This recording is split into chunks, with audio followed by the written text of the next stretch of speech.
Chris Hansen's Primetime Movie Explained.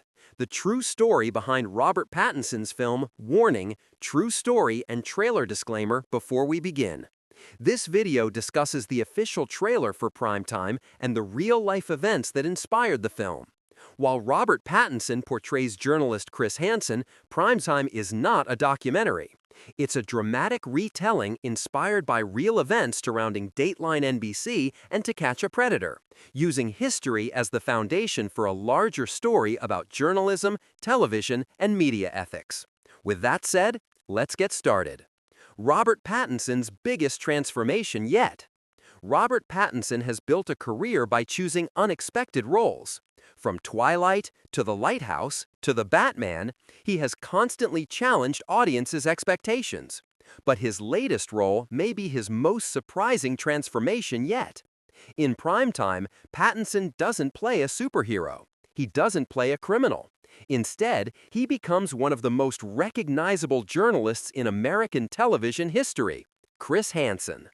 The moment the trailer was released, viewers immediately noticed something remarkable. His voice sounds different. His posture changes. His calm expression feels almost identical to the real Chris Hansen. Many people admitted they barely recognized Pattinson at first. But this movie isn't simply trying to imitate Chris Hansen. It's trying to tell the story behind one of television's most controversial and influential programs. And that's what makes Primetime so fascinating. Who is Chris Hansen? To understand the movie, you first need to understand the man at its center. Chris Hansen spent decades working as an investigative journalist. Before becoming famous, he covered everything from crime investigations to political stories. His biggest breakthrough came while working for NBC's Dateline, where he developed a reputation for serious investigative reporting. Everything changed in the early 2000s. The internet was growing rapidly. Online chat rooms had become common. Parents were increasingly worried about children interacting with strangers online. Television networks also wanted investigative stories that would capture national attention. Out of that environment came one of the most talked about television programs of its era, To Catch a Predator. The format was simple. Adults believed they were meeting underage children after chatting online. Instead, they entered a house monitored by hidden cameras. Waiting inside was Chris Hansen. Rather than shouting or aggressively confronting people, he remained calm. He simply asked questions. His quiet approach often made the situation even more uncomfortable. Then came the line almost everyone remembers. "Why don't you have a seat?" That sentence became one of television's most famous catchphrases. Within a few years, Chris Hansen became one of America's best-known journalists. What is Primetime really about? At first glance, many people assumed Primetime was simply another biographical film. But after watching the trailer, it's clear the movie is aiming for something much deeper. The story is set around 2006, when To Catch a Predator had become a nationwide phenomenon. Millions of viewers tuned in every week. News outlets discussed each new investigation. Chris Hansen had become a household name. But behind the scenes, the success of the show created new challenges. Television executives wanted higher ratings. Networks wanted more dramatic episodes. Every investigation became larger than the one before. How much of the movie is true? One of the biggest questions surrounding Primetime is how closely it follows real events.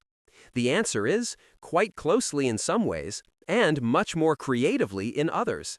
Chris Hansen is real. To Catch a Predator was real. The investigations really happened. The enormous public reaction was absolutely real. But this isn't a documentary. It's a feature film. That means conversations, private meetings, personal conflicts, and behind-the-scenes discussions have likely been recreated or expanded to build a compelling story. This approach is common in movies based on real people. The goal isn't to recreate history minute by minute. The goal is to capture the emotional truth behind what happened. So while audiences will recognize many real events, they should also expect dramatic storytelling. Why did To Catch a Predator become so popular? It's difficult to explain today just how enormous the show became. At the time, nothing quite like it existed. Viewers weren't watching fictional detectives. They were watching real investigations. The suspense felt genuine. The conversations were unscripted. Every episode ended differently. People discussed the program at work, at school, and online. Some believed it performed an important public service. Others simply found it impossible to stop watching. That combination of real crime, television drama, and investigative journalism created something completely new. It changed crime reporting forever. Why was Chris Hansen so controversial? Of course, not everyone agreed with the show's methods. Supporters believed Chris Hansen helped protect children. The investigations worked alongside law enforcement. Several suspects were arrested. The series also educated parents about online safety at a time when many families didn't fully understand internet risks. But critics raised difficult questions. Were the investigations becoming entertainment? Did dramatic editing influence public opinion?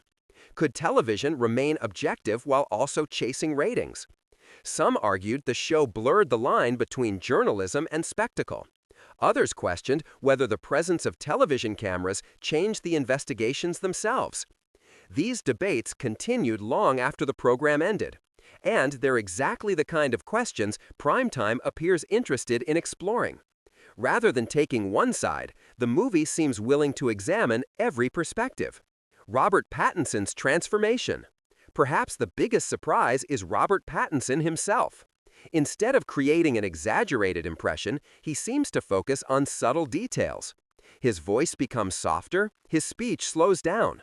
His body language reflects Chris Hansen's quiet confidence.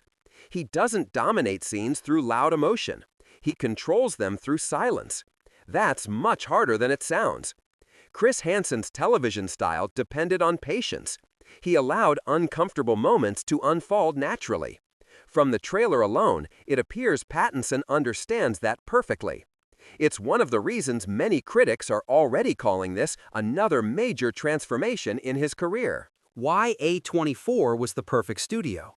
Another reason people are excited is the studio behind the project. A24 rarely produces conventional films. Instead of focusing on spectacle, its movies usually explore complicated people, moral uncertainty, and difficult questions. That's exactly what Primetime needs. This isn't an action movie. It isn't a courtroom drama. It's a story about ethics, media responsibility, and the consequences of turning real investigations into primetime television. A24's storytelling style seems perfectly suited to that kind of material. Did Chris Hansen help make the movie? Many viewers have wondered whether Chris Hansen worked on the film himself. At the moment, there is no indication that he served as a writer, producer, or creative consultant. The project appears to be an independent dramatization inspired by his career rather than an officially authorized biography. That creative independence gives the filmmakers freedom to explore difficult questions without simply retelling events exactly as they happened. It also allows the movie to focus on broader themes rather than becoming a straightforward biography. Why Primetime could be one of the year's most important films. Although the story takes place nearly 20 years ago, its themes feel surprisingly modern. Today's media still struggles with many of the same questions. Where should journalism end and entertainment begin? How much responsibility do television networks have? Do audiences sometimes encourage sensational storytelling? Those debates haven't disappeared. If anything, they've become even more relevant in the age of live streams, social media, and true crime documentaries. That's why Primetime feels like more than a historical drama. It feels like a movie about the media world we still live in today. Final thoughts. So, is Primetime based on Chris Hansen? Yes. Robert Pattinson portrays the legendary investigative journalist whose work on Dateline NBC and To Catch a Predator became one of the defining moments in modern television. But the movie isn't simply interested in Chris Hansen's life. It's interested in the questions his work raised. How far should journalism go? Can television educate and entertain at the same time? And when millions of people are watching, does the pursuit of justice ever become part of the show itself? With Robert Pattinson delivering another remarkable transformation, A24 bringing its signature style, and a story inspired by one of television's most controversial programs, Primetime has all the ingredients to become one of the year's most talked about films.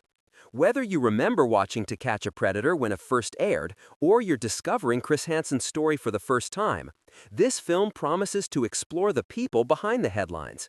Not just the investigations, but the media machine that changed crime reporting forever. So what do you think? Will Primetime be remembered as Robert Pattinson's next great performance? Or will it spark a whole new debate about the ethics of investigative television? Let me know your thoughts in the comments below. And if you enjoyed this breakdown, don't forget to like, subscribe, and turn on notifications for movie explained videos, trailer breakdowns, hidden details, and true story.